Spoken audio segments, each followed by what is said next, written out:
अस्सलाम वालेकुम दोस्तों, आज मैं बात करूंगा federal employees benefit fund and group insurance fund. ठीक है कि क्या क्या बेनिफिट्स जो है इस वेबसाइट में आपको अवेलेबल है और गवर्नमेंट मुलाजिम क्या क्या बेनिफिट वो हासिल कर सकते हैं इस चीज़ को।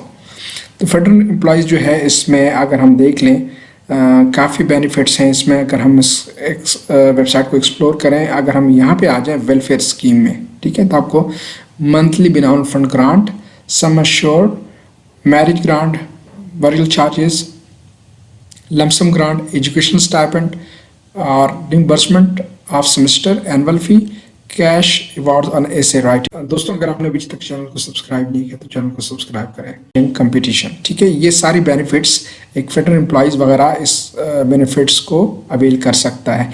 अगर हम वन बाय वन इस पर क्लिक करें, इस तरह मंथली बेनिफिट फंड जो है इसमें मैं क्लिक कर लेता हूँ।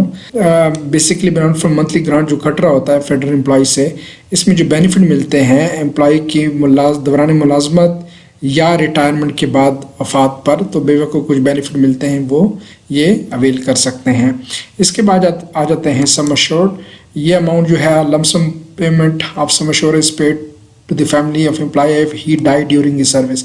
अगर सर्विस के दौरान एम्प्लॉई जो है डेथ हो जाती है तो उस सूरत में 3,50,000 से लेके 10 लाख तक ये अमाउंट एप्लीकेबल है। ठीक है, अब आ जाते हैं मैरिज ग्रांट पे। ठीक है, marriage grant of 50,000 is paid to marriage of one child. ठीक है, irrespective of gender, serving retire और डिसीज एम्प्लॉय। ठीक है, ऑफ सर्विंग रिटायर और डिसीज एम्प्लॉयज। ठीक है, तो इस सूरत में ये बेनिफिट 50,000 ये अवेल कर सकता है। अब हम आ जाते हैं बरियल चार्जेस पे। An amount of 10,000 is paid to the family of employees who die during a service after retirement. ठीक है, और आफ्टर रिटायरमेंट ये भी जो है वो 10,000 मिलेगा अगर वो दौरान सर्विस या आफ्टर रिटायरमेंट उसकी डेथ होती है। अब आ जाते हैं फेयरवेल ग्रांट। फेयरवेल ग्रांट में देख लेते हैं। Farewell grant is equal to 1 pay is paid 1 month paid is paid on retirement of employee after 20 years service जो है वो होनी चाहिए, तब वो 1 मंथ की तनख्वाह मिलती है। और अगर हम आ जाते हैं लमसम ग्रांट पे, तो lump sum grant is paid to the employees on annual retirement with 80% disability. आपकी 80% डिसेबिलिटी होगी तो तब जो है सेंट्रल बोर्ड उसको डिक्लेयर करेगा, मेडिकल बोर्ड जो है, और इस सूरत में आपको जो है 1,50,000 से लेके 3,90,000 के दौरान ग्रेड के हिसाब से जो होगा वो आपको पे किया जाएगा। फिर एजुकेशनल स्टाइपेंड आ जाते हैं। ठीक है, paid for the post matric study excluding PhD minimum 2 children of the federal government employ and financial year. ठीक है, तो इंटरमीडिएट जो है वो 20,000 का अवेल कर सकता है, और बेसिक स्केल जो है 1 से 10 तक 60% मार्क्स होने चाहिए और 70% मार्क्स 11 to 22 ग्रेड तक होने चाहिए। और इसके बाद ग्रेजुएशन जो है वो 24,000 70% मार्क्स सिक्योर करेगा तो उसको मिलेगा, और पोस्ट ग्रेजुएशन 70% मार्क्स हो तो 30,000 मिलेगा। प्रोफेशनल स्टडीज़ हो तो 40,000 वो मिलेगा।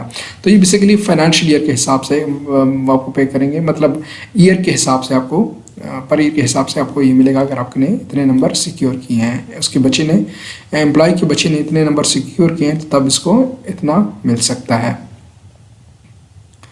फिर आ जाते हैं reimbursement of semester annual fee. इस बारे में भी जो है आपको semester and annual fees reimbursed for the children serving और रिटायर और deceased government employ study in public sector universities. ठीक है, उन यूनिवर्सिटी का नाम, डिफरेंट यूनिवर्सिटी का नाम, और साथ जो है जो डिग्री आप ले रहे हैं उस डिग्री का भी जिक्र उसमें किया हुआ है, और एलिजिबल क्राइटेरिया क्या है कि आप किसी सब्जेक्ट में फेल ना हो।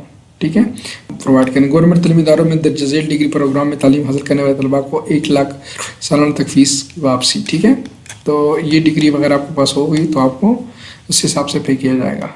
आप जाते हैं cash awards on essay writing competition.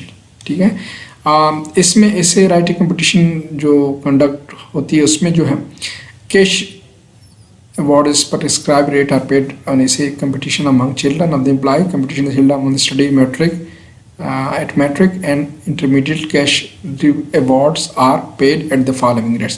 Cash award जो है on essay writing वो matriculate जो है और equivalent हो, तो अगर कैटेगरी फर्स्ट पोजीशन, सेकंड और थर्ड पोजीशन के हिसाब से कैट 1 इंग्लिश जो है वो 35,000 है, फिर 25,000 है, फिर 15,000 है। ठीक है, तो इस तरह फिर उर्दू में जो है वो 35, 25 और अंडर ग्रेजुएट जो है इक्विवेलेंट है वो 40,000 है। तो इसलिए डिफरेंट ऐसे कंपटीशन में वो पे किया जाता है। तो इस तरह डिफरेंट जो बेनिफिट है आपको इस वेबसाइट पे मिल सकते हैं, वो आप अवेल कर सकते हैं। इसमें इंश्योरेंस रेट भी दिया हुआ है कि किस तरह किस अमाउंट के हिसाब से, जब जितनी आपकी जितनी सैलरी होगी इस हिसाब से कितना जो है डिडक्शन होती है इंश्योरेंस की, ठीक है। अगर आपकी सैलरी जो है वो है 40,000 सपोज है 41, तो 818 आपका इंश्योरेंस कटेगा, और सम अश्योर्ड अमाउंट जो है वो 7,50,000 है।